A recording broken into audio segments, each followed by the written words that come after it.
From pay disputes to playing Liberia's team to let their football do the talk. Saifi almost caught them out in a game in Bamako. But Liberia soon provided some value for money. George Weah's pass and a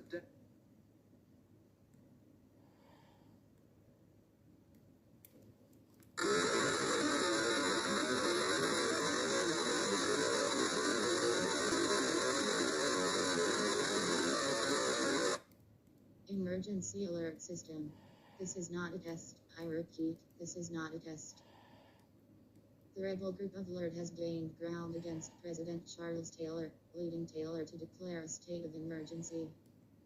This period was marked by extreme violence, including the widespread use of child soldiers, mass atrocities, and the displacement of thousands of civilians.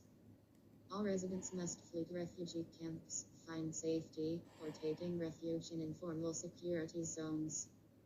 Avoid conflict areas, and listen to local radio and other news sources.